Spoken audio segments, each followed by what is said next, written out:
Hello, you're listening to Recommendations My Otaku Spouse, or Otafu Susume. I'm Jen. And I'm Wesley. So let's get started.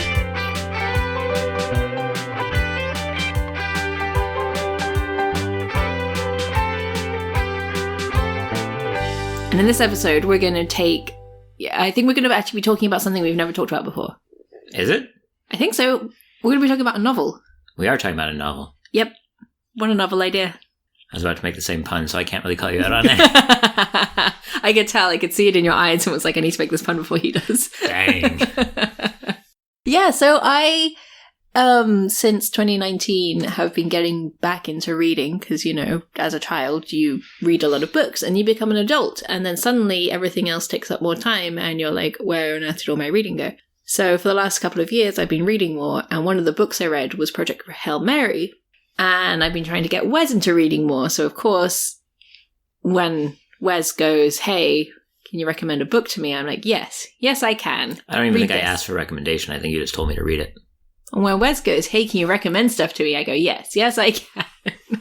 And I guess by ask, I mean, hey, Wes, read all of these. They're good. You'll like them. I've already, read through a whole bunch of crap, so you don't have to. I just know these are things that you'll like. So they've been properly vetted. Yes. So you assumed I was going to like this. I did. Well, bad news. Oh. No, I did like it. Well, thanks for listening to this episode. If you've never heard of Project Hail Mary is by Andy Weir.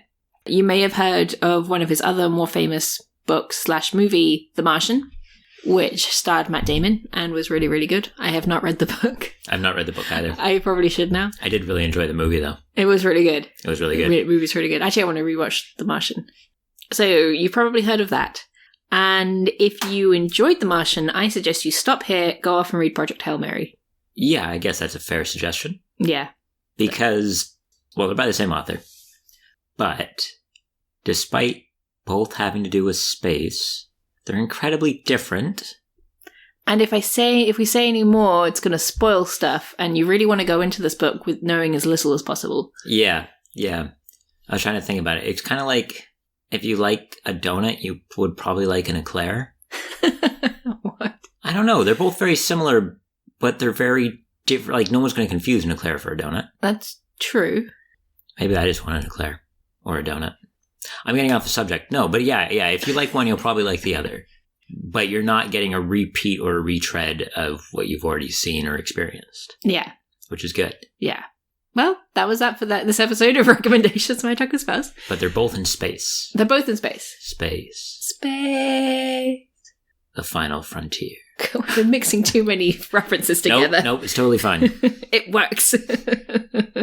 If you want to know a little more about Project Hail Mary, I guess the Cliff Notes version is man wakes up in spaceship and doesn't know why he's there. And doesn't know why he's there.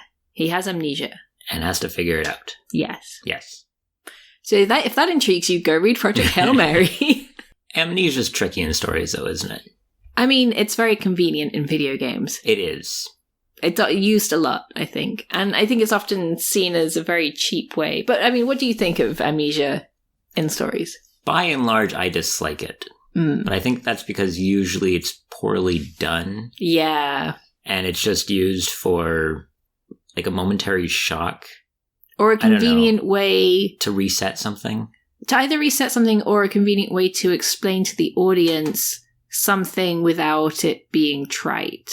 But because it's done so much, it's trite. It is trite, yeah. Yeah, it's a way to quickly, in-universe, dump a bunch of expository bullshit on you. Yes.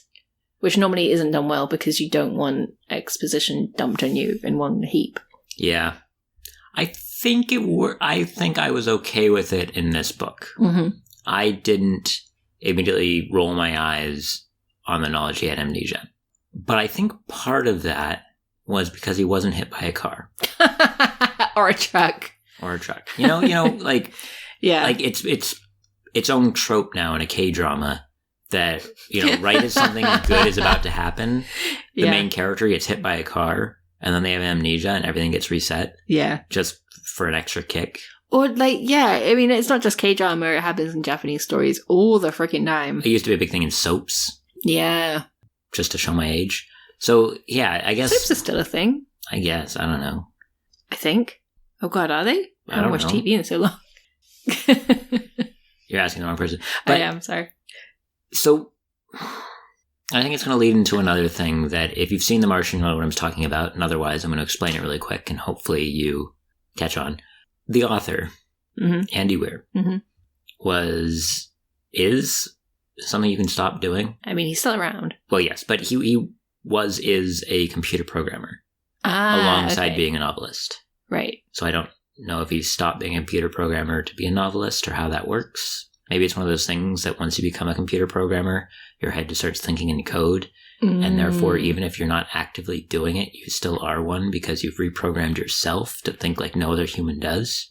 Oh, this sounds like a science fiction novel. Computer programmers are weird. Yeah, I mean, they are. Yeah, right? Yeah. Right? As soon as you start learning code, things start changing. But that's kind of like any language. Linguists are weird. But the point I'm getting to is he puts a lot of research into the books. Yes. And both in The Martian for agriculture, mostly it felt like.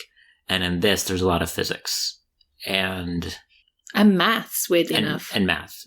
But without it, I'll get onto that point. But it feels, but that's the way that these topics are handled and explained to the reader as just enough jargon to keep them, I don't even know how to describe it. It's kind of like he's created a bubble called physics that kind of acts as the in-universe magic, where I don't have the background needed in physics. I took AP physics in high school, so I have some physics background, but it's not to this level. And so he can kind of pull things out of the physics bubble to explain or to do something in the story that he needs, and there's just enough jargon and maybe a faint memory of possibly hearing something like that 20 years ago that I go, yeah, sure, whatever, I'll buy it. You know, I'm not sitting there looking into it. Yeah. And so he's done enough research clearly into some parts of the story that in this, when he says that the amnesia is a side effect of something that happened, I don't immediately kick it off as being trite, like I got hit by a car or something like that. Or, oh, you got to re-jog their memory by bashing them again or something stupid like that. Yeah, it makes sense when you find out why he has amnesia. Well, it even makes sense before you find out why he has amnesia. It makes sense kind of with the initial explanation. And in the sense that I don't know enough to know that it doesn't make sense. Yeah. Like, I've met people who've been hit by cars that didn't get amnesia. And so that always just seems... Somebody that's got a broken leg. or like, whatever it is in a cartoon, someone gets whacked over the head and poof, they can't remember anything until you whack them, And so the magic of his books, and I don't mean the magic in what makes them so good, but I mean like literally the magic, like you'd have a wizard in a fantasy book doing, is hard sciences, and it's just obtuse enough from my own knowledge that I can't poke holes in it. So it works as magic to explain what needs to explain to get the plot to keep moving. Yeah. But I think what he also does really, really well is he writes it in a way that it's not confusing. So like I was pretty good at science, but when it comes to hard sciences like physics, because it involved maths, and I'm like, blah, I don't get it. I don't understand it. It confuses me. It makes my head hurt. I don't like it.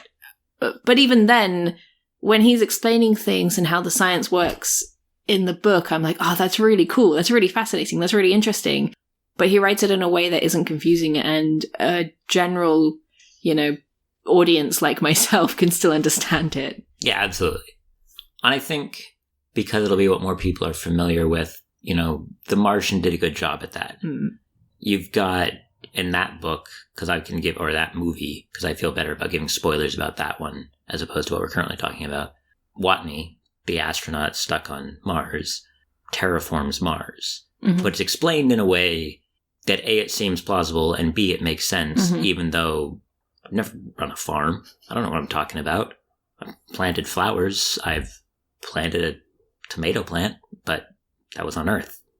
So yeah, so it all makes sense. And I feel like this book does the same thing. Yeah. And it's really well done in that way. And I think not just with physics, but with a whole bunch of different sciences as well. Like, yes. No spoilers, but he does touch on like environmental science and geography, not like physical geography, but like geography as a subject. Yeah. And that's more my forte. I did environmental science at A-level. And so I'm like, this is fascinating. I could see this happening and it scares me. But yeah, that's probably about right. I mean, obviously he probably fudges it a little bit for narrative purposes. But I mean, like you said, it's obtuse enough that you can't poke holes in. I get the feeling...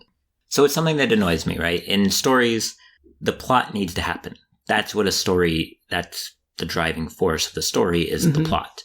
And so sometimes you have to do things to ensure the plot happens. Yes. And if it's one event, one driving force, whatever that is, be it nuclear waste causes Godzilla to form and he erupts out of the water. Okay, yeah, well, there probably isn't a Godzilla out there getting ready to attack Tokyo. But if that's your initial impetus to start the story, that's fine. But I hate it when you get a bunch of those. Well, this has to happen for plot. Well, this has to happen for plot. Well, this has to happen for plot, right? Yeah, there's another science fiction story that I've read that does that, where a meteor hits Earth off the coast of America and wipes out all the politicians in DC except for an environmental politician. Very convenient. Very convenient, and it's only thanks to him that they're able to get women to become astronauts and push the whole... I really enjoyed it, but I know a lot of people complained that there was a lot of that, where there's a lot of circumstantial things that happen because the author needed other things to happen. Yeah. And even the author is like, yeah, I did, but I don't care because it's my story. But when you have a bunch of those things, or when you're massively going against the character you developed for a character, I really dislike that. But I find that in these books, he has kind of that impetus moment. So I'm talking about, I don't understand sciences. Mm-hmm.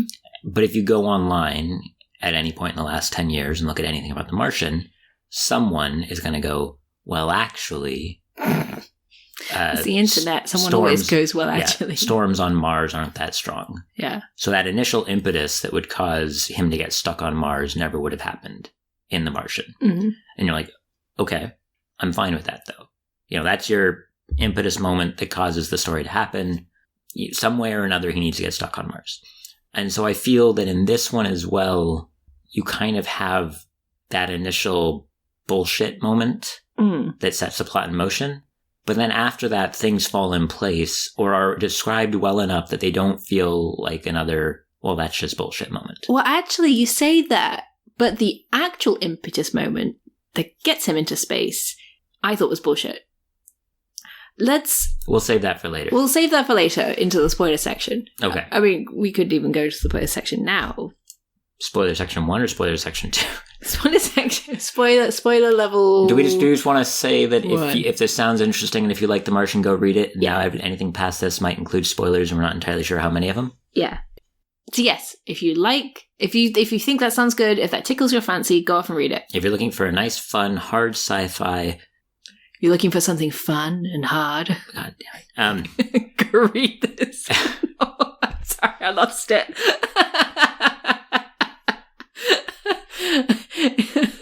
You should see the expression I'm getting right now. Sorry. You go read it. Why do I do this to myself? Okay. So, spoilers. Okay. Spoiler level 1. Yes. Oh, spoiler level 1. Spoiler level 1. From this part forward, there will be some spoilers. Yes. So, if you've read the book but you haven't finished it, maybe you can keep listening. Yeah. What's that? What do we want to start with? Well, I guess we'll go from where I just left off in the initial impetus that gets him off of Earth. Yes. So basically, Earth is in danger. Yes. Because space microbes are taking energy from the sun, and obviously, if the sun loses a certain percentage of its heat, the planet Earth will be fucked because we kind of depend on that. Well, I mean, that's the life cycle of a sun, is it slowly burns out, and they're just speeding it up. Yes. And so, obviously, Earth goes, well, that's bad. We need to fix this. Let's get a bunch of people together, and we'll go off into space. And the main character, Grace, he's actually just a teacher that just happened to be at the right place at the right time and gets dragged into this. He'd also written a paper, I think, that brought him onto the radar initially. Yeah. But yeah, there is a bit of the he's a middle school teacher. What's he doing in here? Yeah, but that wasn't the impetus that I found bullshitty.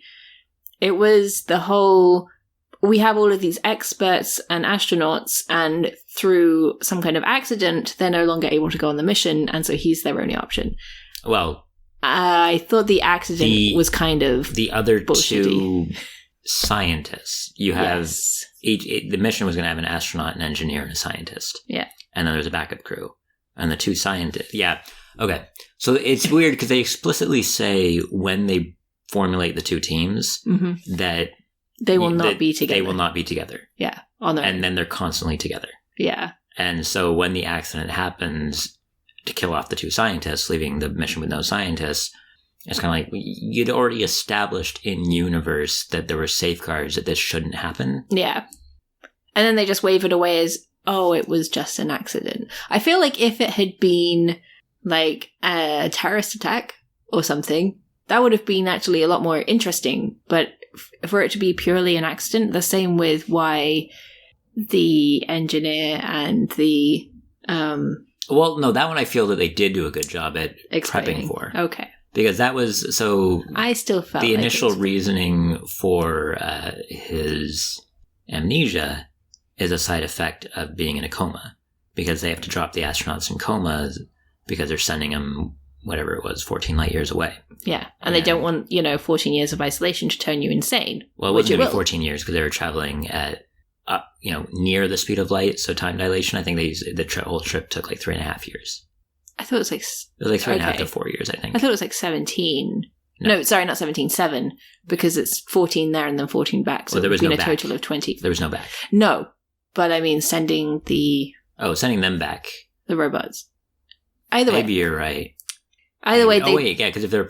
Maybe it took 14 years to get there, but because of time dilation, they experienced less? I thought there was something weird about something that. Like that, yeah. Again, the hard science. Yeah. Mumbo jumbo. Sci-fi. Sci-fi. Insert sci-fi here. But yeah, so they knock them out so that they don't have to experience the time and go crazy being stuck in a small metal tube with 2 other people. Yeah, for several years without anything else to do. And so they were passing off the coma as being a part of that. Yeah. Because they're passing the amnesia off as being a part of that because you're in a coma. And they're talking about...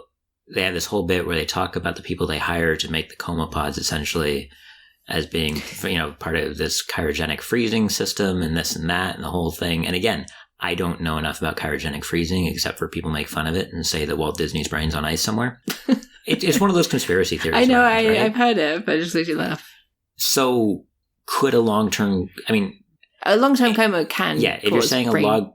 a long-term coma causes brain damage, that makes sense to me. Yeah. So if you're saying that they've somehow improved it so that it only causes amnesia, which is a type of brain damage, but not to impair your neurological functions that much. He doesn't get amnesia because of the coma. He gets amnesia because of something else. I know because that. of something else, yeah. But that's the groundwork that they laid. Right, yeah. So that when they say initially he has amnesia...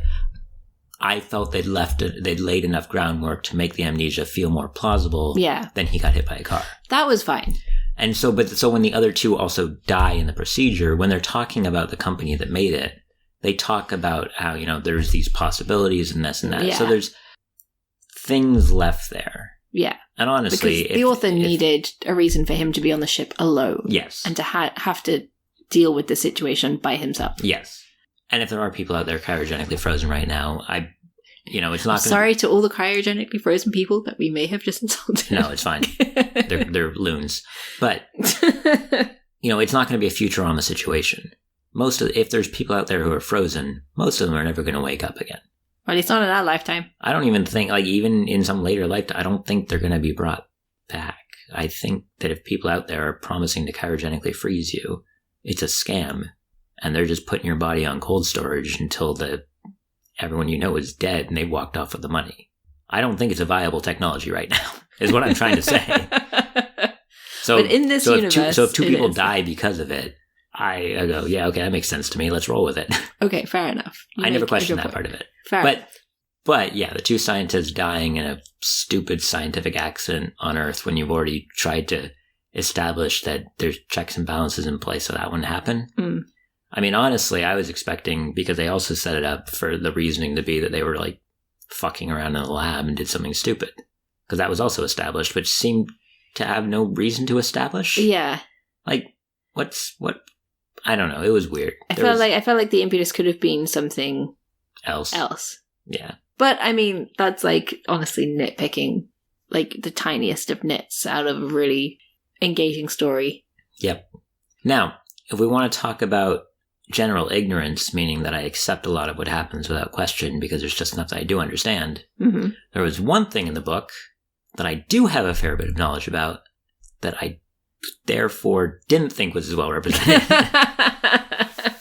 Which brings us to spoiler number 2.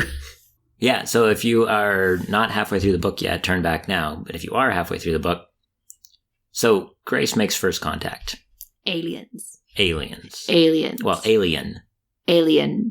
Yes. And 2 days later, they're talking to each other. I thought it was 3 days later. I don't give a shit. Time dilation, Wes. Time dilation, yeah. Yeah, so he meets an alien that is, he nicknamed Rocky because he looks like a giant rock with multiple, like a rock spider, with multiple legs and arms. If there actually is a creature called a rock spider, it probably doesn't look like that. It looks like a spider made of rocks. Yeah. Is there actually a rock spider? Probably. There's a billion spiders out there. It feels like they're discovering new ones all the time. I don't know. But yeah, he finds a spider made of rocks. Oh, no, I kind of imagine Rocky looking like that. No. No, I don't. I just wanted to show you a picture of a spider because I know you hate them. Thank you, dear. Yeah, straight up. If I was the one on board and I find an alien ship off the port bow and then they send over a gangway and I open it and there's a spider on the other end, I'm closing my door and this story's over real quick. I'm getting my, giant newspaper and I'm going out there. I'm going to whack. I'm going through the entire storage bin on my spaceship and I'm saying someone better have packed the industrial raid. This is not happening. We are not having first contact with spiders. Space spiders. Nope. But no, so he finds a rock with 5 legs whose blood is liquid mercury or something. And, it's this whole thing.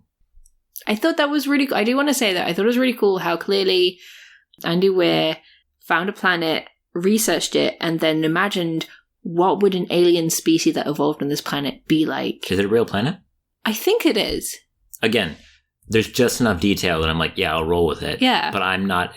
But it's really cool that he did that, and then that then introduces really interesting challenges throughout the story, because how does this mushy, mostly water meat puppet interact with a rock spider? A rock spider that's evolved on a planet with a completely different pressure and atmosphere, and it's like, oh, this is so good. And ammonia. Yes, atmosphere. Well, yes. Yes. Yeah. So, but even still, 3 days later, they're talking to each other. Yes. Because they are completely different species, and evolved on completely different planets, Rocky speaks, he doesn't have eyes, and he communicates through musical notes. Well, Which through... chords, essentially. I think they ended up describing them as chords. Yeah. Which through, insert sci-fi here, Grace is able to create a computer program that is basically Google Translate for magical, musical alien spiders. Yeah. Which Rocky doesn't have. Rocky has to do it entirely through memory. Which he does because he has really good memory. There, done. 3 days. You are a translator, dear. You just said the magic words in there. Google Translate.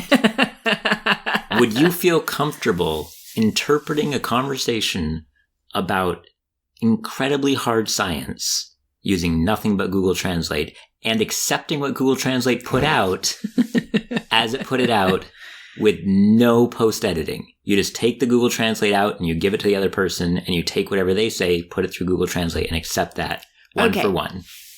No, but I have been in a country where I haven't spoken the language and we've somehow been able to communicate with other people. We have ordered a meal. And we managed to get hold of a phone to call the bank because a guy swore at us accidentally. He was using through Google Translate. but no, because that leads me into part 2. Right? Okay, well, I mean, even before we get to that leads me into part 2 of this whole thing. In that situation, because that's a perfect example I think you're giving, we used a lot of charades. Yes. Anyone who's learning another language at some point will use charades. Mm-hmm. But charades are so human-based. Charades are another language. They're just stripping language out of it and replacing it with form. But they do that in the book. They learn, oh, if I move this way, that must mean this thing. And then Rocky starts copying him and he starts copying Rocky. They kind of get that. But you'd still have to explain that on some level. You know, you kind of get the wave or whatever, but you also kind of get the miscommunication when he turns on his gyroscope or centrifuge and Rocky starts spinning his own spaceship and he's like, I don't know what he's doing. He's like, no. Yeah. So you do get a little bit of that in there. But you can't rely on charades to act as a backup to language when you're also having to learn the charades to teach. Okay, so I actually don't remember if it took them 2 days or if it took them longer, because I felt like it took them months to establish language together. I thought it was like 3 days. I think I have to go back, because I remember him saying how, they, do different things and like somehow managed to establish X word in English equals X word in Rockonian or whatever it was, what species he dubbed Rocky. But that leads me back to the same issue, is that, and this is a constant thing in translation, and this is one of the reasons why I think a lot of people who aren't multilingual or who aren't translators have a mistaken view of the translation and what it means to translate, is that words between languages are not one-to-one. Mm-hmm. And some things maybe, but a lot of words do not have a one-to-one reference in another language. And so as you start to make this spreadsheet of words, it's going to break down really quick. Mm. We were just talking to someone the other day who, a friend of ours, Japanese native, was visiting America, and an American said, I'm fixing to make dinner. And their thought was there a mistake made? Did something screw up? Should I help? Because they heard the word fix, and that to them means broken. Yeah. You have to fix something broken, but that wasn't it. It was just a local slang that I'm about to start. I'm going to do this. Yeah. And so much culture is embedded in words, and that you're not going to get that one-to-one. And so I think that you get a lot of people who look at, it's a big thing, especially among the Japanese to English, terminally online fan community, and that they have this idea that what they want is straight one-to-one literal translation. But that doesn't exist, and it never will. I mean, even I think as you get really close, like if you were to go and grab 2 Romance languages, which English definitely is not. English is a disgusting hodgepodge of the rest of Europe. I'm not disagreeing, I'm just laughing. But if you were to take 2 Romance languages, you could get really close, but at the same time, you're going to have a bunch of them saying, oh yeah, queso means cheese. And then France is going to go fromage, just to be different. But they're still Romance languages. You have differences between Mexican Spanish and European Spanish as well. Yes. Even, American English and British English and Australian English. Yeah. Yeah. And so I think if you were to tell me that in a short period they were able to get basic concepts across, that's fine.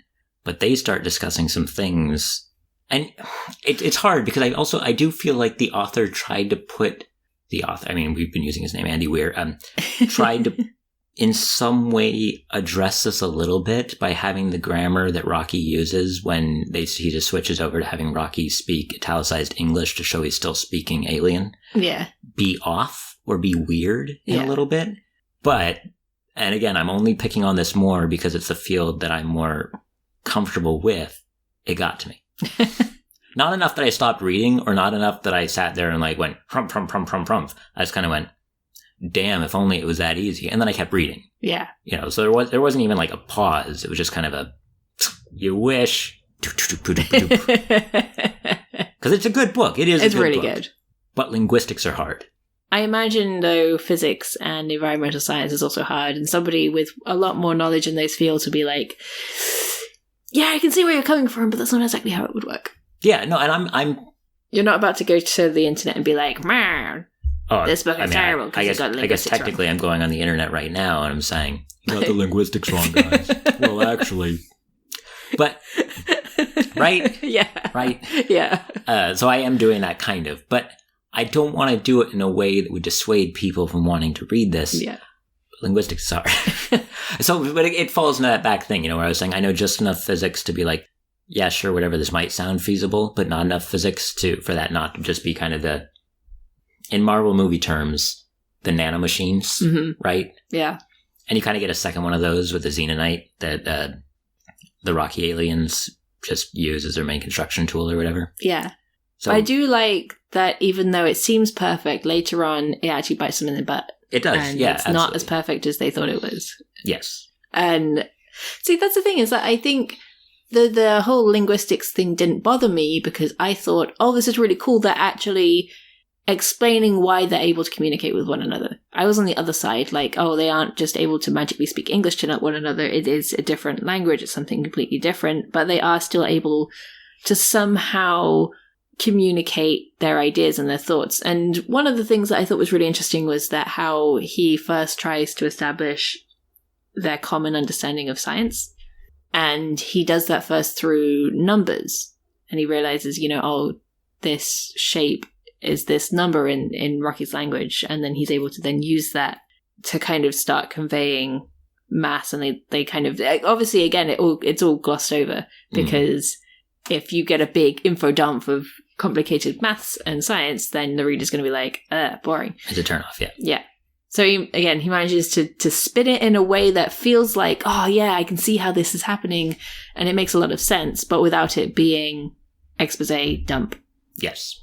I know. I liked it. I thought I really liked I honestly think that was my favorite bit, was when they first contact and they're communicating and he's like, I need to go full unconscious, otherwise I will go crazy and die.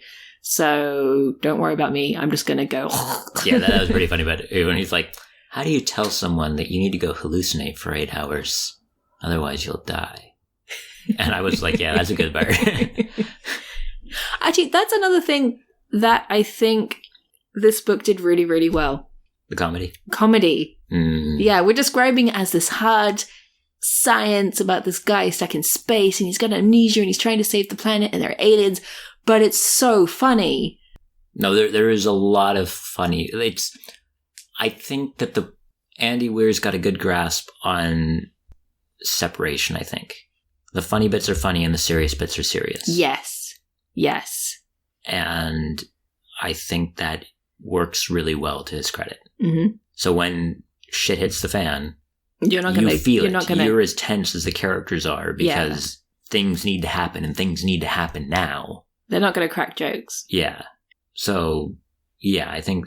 But the comedy, I think, is really well set up and it hits really well, too. Yeah. It could be because it's the kind of comedy that we like. That's true. It's dry sarcasm. Yes. Most of the time. Yes. But and references, yeah. Well, okay, but that just brings back... Okay. We are 2 English speakers, and you didn't know what the title meant. I did not know. You're absolutely right. I did not... I had to ask you afterwards what a Project Hail Mary was. Yeah.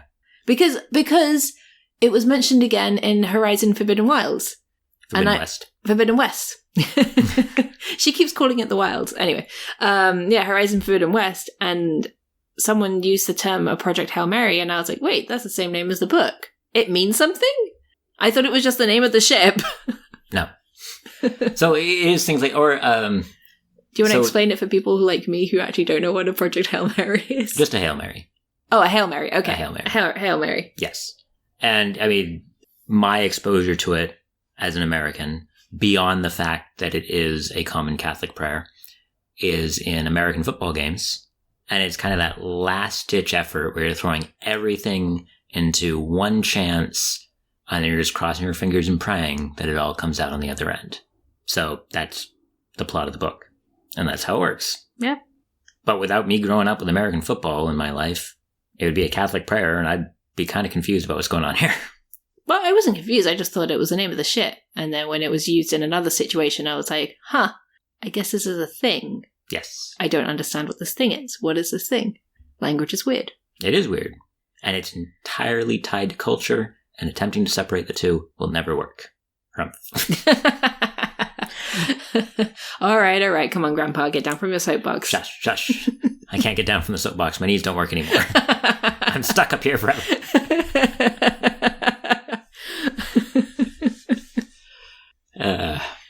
No, there's other little bits too. Like that were good or that were bad? No, they were good. They were great. I really, really enjoyed this book. I don't want anyone Yeah. to get the wrong impression of this. I think it's a really, really good book. Yes. I think by and large, it's a 2-person act with the 2 guys stuck on the ship. One guy, one spider robot. Spider Rock. He's not a robot. Spider Rock, sorry. You're absolutely right. Spider Rock. Jeez, Wes. Get it right. But yeah, no, I think the comedy acts as a great palate cleanser as well, because you can't have all action all the time, no matter what a Tom Cruise movie will teach you. It's kind of like a one-room play with 2 characters. Yeah, because they can never go over to the other spaceship because of all the ammonia, so they're stuck in the one room. Yeah. I mean, there are flashbacks and you do meet other characters, but they don't really matter that much. I mean, they kind of do, but not as much. It really is mostly an odd couple in a single-room play in space. Yes. Yes, absolutely. Which, if you have, I forget what it's called, the fear of open spaces, or the fear of depths, or just generally the fear of space, then this book may make you anxious at times, because it made me feel anxious at times. Did it? Yeah. Just the idea of being in a tiny box with a vacuum outside is just like... I think your dog has the same fear. Why? He just doesn't like vacuums. Oh, God. I knew that was going to be a joke. God damn it. You got me before I'm getting you now. Fair enough. I can't argue with that. So, now that we have spoiled the entire book... Actually, we haven't spoiled the entire book. Yeah, there's still the ending that we haven't There's talked still the about. ending, which we're not going to talk about. And most of the plot as to what he's doing with the alien. Yeah. They still have to solve the sun problem. Yes. Which I guess is the earth problem, but also the sun problem. Yes. So there's a lot we haven't spoiled. There's a lot we haven't spoiled. Yeah, there's a lot of mystery. Actually, I think that's what I really liked about this book was it was answering questions, but then revealing a new question or a new set of questions. Yes. And so you're constantly going like, what's happening? And they're like, well, this is happening. Yeah, but what about this? Oh, well, this. And you're like, oh, but what about this? Yeah, and it ramps it up really slowly and nicely. But I think that's the point of the flashbacks, is that the pacing is constantly there with the flashbacks and that it keeps drip feeding you information in a way that you always feel on top of what the characters are doing, but you never outpace them. And at the same time, because of those flashbacks, they never outpace you. Yeah. So you do get an expose dump, but it's trickled throughout the story. Which is how it should be, right? Because then it's not a dump. That's true. Yeah. Yeah. It's a comfortable trickle. You gotta eat more literary fiber. Oh, we're wading into really dangerous territory now. My point is, it's really good. It is really good. It's really good. So it is really good. If you've listened to this and you still haven't read it, thank you for recommending it to me. You're welcome. Go read it. I mean, you recommend it to you. You being the listener, not you. Wait, you? No, you. You. If we're recommending it to you, I'm not recommending it to you because you've already read it. I'm just recommending it to you, the listener. Yeah, that's what I said to you. Yeah, exactly. Go read it. Perfect. Well, that was that for this episode. That was us talking about Project Hail Mary by Andy Weir. It was up for the 2022 Hugo, shortlisted in the end. I think it's a shame it didn't win. I don't know what did win, so I can't honestly say it was a shame or not. But it is a really, really good book. Evidently, they are optioning to make it into a film like they did with The Martian. Ooh, that'd be good. If they do as well as they did with The Martian, it's going to be a fantastic film, assuming they get Rocky right. Good thing about The Martian was it's all humans. You don't have to worry about making a realistic alien, which can sometimes be kind of hokey. But I've... Yeah, the CG better be good. At the moment, I've got high hopes. I do want to say, funny enough, because this is on topic, the winner for the 2020 Hugo Award... 2022. 2022. Did you pull up the wrong one? I put up the wrong one. I put up 2020. Oh, well. The one for 2020 was a book all about translation and interpreting and learning a language and immersing yourself in another culture. You told me I can't be on that soapbox anymore. Oh, the 2022 award was the sequel to the 2021. Anyway, 2020, A Memory Called Empire and A Desolation Called Peace. I think Project Hail Mary was better than that by far. I didn't read the other two. I have no basis. I just really enjoyed Project Hail Mary. It was good. And I recommend it to our listeners. Yes. You can find us at anniebroscreative.com. Or on Twitter at AnnieBrosCreative. Leave us messages on our website. Tweet at us if you agree or disagree, or if you just want to rave about the book, because we love raving about books. Although this is the first time we've done it in, 50-odd episodes? We do it off the podcast all the time. We do. All right. I'll be recommending you more books. Excellent. I'll have to return the favor. Good. Challenge accepted. Oh, bye. Bye.